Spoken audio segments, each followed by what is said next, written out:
Hello everyone, this is Leslie Berry with the Bond Law Firm, giving you just a monthly tidbit on Medicaid.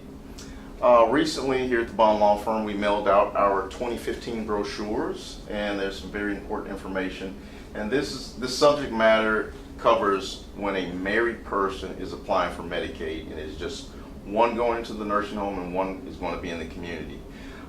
If you guys are familiar with the Medicaid handbook, it's actually going to be in Section J, which is spousal impoverishment, and Section J of the entire chapter just covers anything and everything when it comes to a married person that is applying for Medicaid, and it's really just if one person is going in.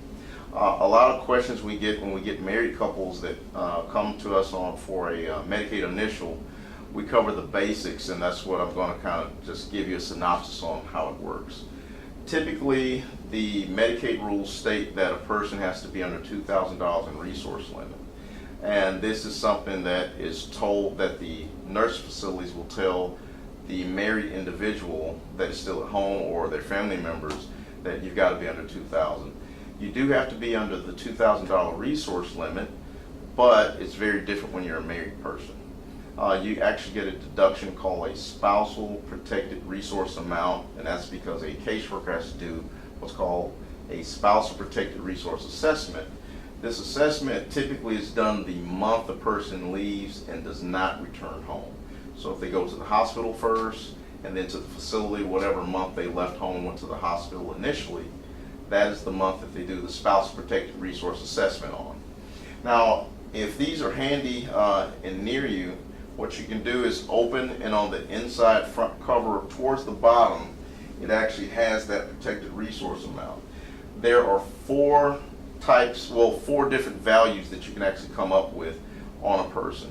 There is a minimum protected resource amount of $23,844, and there is a maximum of $119,220, and then you can get anything in between.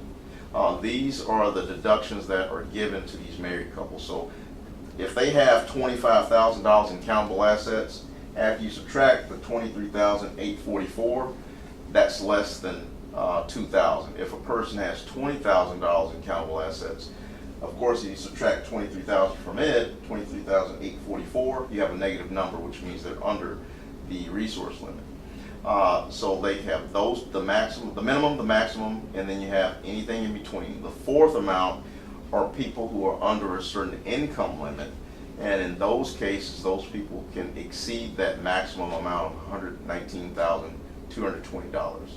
And that's where it almost gets nursing homes in trouble, because they're giving them the $2,000 resource limit, and in those cases, these people actually do not have to spend down in most cases when they're under a certain income limit as a combined couple, and you can actually expand what they call the spousal protected resource amount in upwards of millions of dollars in some cases.